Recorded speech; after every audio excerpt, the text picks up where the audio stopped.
Bem-vindos! Oi, pessoal, hoje nós estamos aqui no Museu de Geociências da USP para conhecer um pouco melhor a história das rochas, dos fósseis e como isso impacta, no estudo das geociências e da geologia. Então vamos lá conhecer um pouquinho mais? Vem com a gente! Bom, pessoal, logo aqui na entrada a gente tem aqui o nosso planeta. Nós temos também algumas placas tectônicas, a textura do nosso planeta. E do outro lado aqui, nós temos a caverna de Auá, na Bahia. Então ele faz todo esse desenho para mostrar a estrutura das rochas, as texturas, como que houveram essas formações e tudo mais. Bom, gente, aqui a gente tem as camadas da Terra por dentro. Então a gente vai ter aqui a crosta terrestre, o manto superior, o manto inferior, o núcleo externo e o núcleo interno, que é essa bola aqui, composta por ferro e níquel. E quanto mais profundo da Terra a gente vai, maior o calor e aumenta a temperatura e a pressão. Temos aqui sobre a contínua jornada das rochas, onde a gente vai explicar um pouquinho mais sobre o ciclo das rochas. Vem cá, vamos ver mais de pertinho. Bom, a gente começa aqui com a explicação de que existem 3 diferentes grupos de rochas que acontecem em um ciclo, que tem como palco o interior e a superfície da Terra. E quais são esses 3 grupos? Bom, temos primeiro aqui as rochas sedimentares, que se originam na superfície da Terra, formado por esses segmentos que provêm do intemperismo e também da erosão de outras rochas. Temos também as rochas metamórficas, que são tanto magmáticas, sedimentares ou metamórficas, que em ambiente profundo são transformadas em uma nova rocha, por meio ali da sua deformação, através de uma alta pressão, de uma temperatura e também da circulação de fluidos quentes. Vamos para a próxima. Então aqui temos as magmáticas, as ígneas que se cristalizam a partir do resfriamento de um magma, são chamadas vulcânicas quando se formam durante as erupções vulcânicas na superfície da Terra, ou de plutônica quando se resfriam e cristalizam em profundidade. Olá, pessoal, nós estamos aqui no Museu de Geociências da USP e a gente vai fazer agora uma entrevista sobre os espaços não formais na educação. Nós estamos aqui com o Matheus. Qual a sua profissão, Matheus? Então, eu sou estudante, estou fazendo estágio aqui no Museu de Geociências. Eu curso licenciatura em Geociências e Educação Ambiental aqui no Instituto de Geociências mesmo. Ok. Nós queríamos fazer algumas perguntas sobre os espaços não formais, começando com, para você, qual é o papel dos museus e espaços não formais na aprendizagem dos estudantes hoje em dia?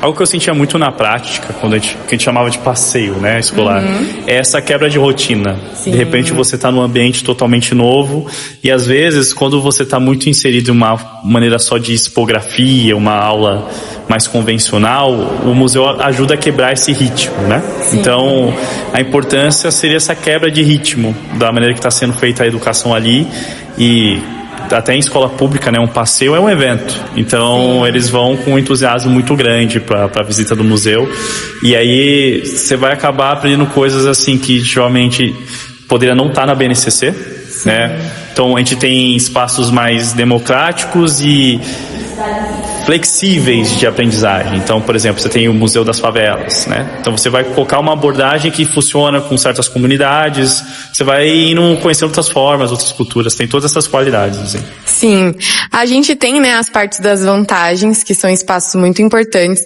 mas para você, qual você acha que são os principais desafios para poder integrar essas visitas e museus no planejamento escolar, para vocês também como guias, que estão ali monitorando e apresentando o museu? Diz o planejamento para nós como guias ou no projeto pedagógico, professor? Pode ser num geral ou um desafio que tem aqui para vocês no museu com as crianças, com os alunos em si? Começando, até porque talvez, eu me torne professor um dia, eu fico pensando na dificuldade de você colocar esse projeto de uma visita ao museu quando você está uma carga muito grande de trabalho, mal remunerado, às vezes você tem muita dificuldade para começar a aula na turma por questão de bagunça e etc. Então encaixar isso, ou fazer até que seria legal, você fazendo visita no museu, fazer uma atividade antes para dar uma contextualização, dificulta muito. E como aqui mediador do museu, acredito que a maior dificuldade é como que o grupo é legal isso, mas é sempre um desafio, né? O ID, que é o nosso chefe educativo, ele sempre fala que é legal ser educativo porque nunca é monótono, é sempre uma experiência diferente, porque a gente atende vários grupos diferentes. De repente vem uma escola particular que a mensalidade é R$20.000 por mês, assim, que vem com segurança na porta, coisa do tipo. De repente vem uma outra escola periférica. E são grupos que você tem que ter uma abordagem diferente, assim. A gente não faz uma hierarquização deles, porque eles são todos realmente no mesmo nível. As pessoas acham que tem uma diferença muito grande, mas na verdade não tem, né? O que a gente considera muito é quão entusiasmado e engajado eles estão com o museu. Sim. Mas tem turmas que não vão estar entusiasmadas, tem turmas que vão ser mais bagunceiras. Então você tem que fazer uma análise do ambiente e definir qual vai ser a sua abordagem. Então você tem que ser muito flexível e estar pronto para lidar com o inesperado, né? São desafios que você nunca sabe qual vai ser o próximo desafio, como que vai ser a próxima turma. Acho que essa seria a maior dificuldade que a gente tem. Sim. Seguindo nessa área, né, das experiências, né, que a gente tem com os alunos nesses espaços não formais, você poderia compartilhar alguma que foi marcante para você aqui no museu, durante alguma visita guiada que você fez? Então, eu vim de uma escola estadual, em Carapicuíba, que tinha 9 salas, escola pequena. E aí, minha vida mudou muito quando eu prestei o vestibulinho para a ETEC, né?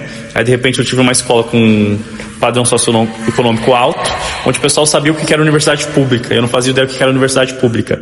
E a primeira vez que eu soube universidade pública, eu coloquei o pé em uma, foi na visita dessa escola aqui para esse Museu de Geociências, né? E foi o que definiu, por exemplo, o vestibular que eu ia prestar depois.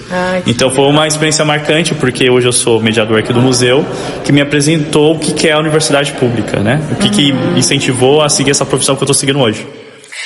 Só pra gente poder finalizar, como que você acha que essas atividades, né, nos museus podem contribuir para o desenvolvimento de habilidades de pensamento crítico, criatividade nos alunos? No Brasil, sim, a gente tem uma tradição muito grande de museus que pegam esse lado social, de pensamento crítico, né, de questões de antropologia, etc.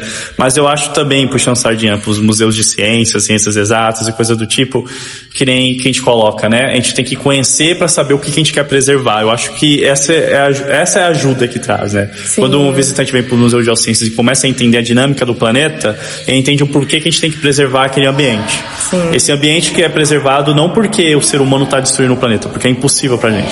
Se a gente acabar com o ambiente agora, o planeta ele vai seguir sem a gente e vai indo. A gente viu a história aqui que 4,6 bilhões de anos do planeta e os humanos chegaram só nos últimos 70 mil anos. A gente é pequeno em comparação ao planeta. Sim. Mas a gente começa a entender por que a gente tem que preservar esse ambiente atual, qual a importância dos recursos minerais, como que eles devem ser minerados ou não. E aí, a importância disso, por exemplo, a extinção dos animais, né? Como que a gente faz para que a humanidade siga, né? Porque a gente teve várias extinções em massa na história do nosso planeta. Eu acho que talvez seja um pensamento que o Museu de Geociências traz, nesse sentido.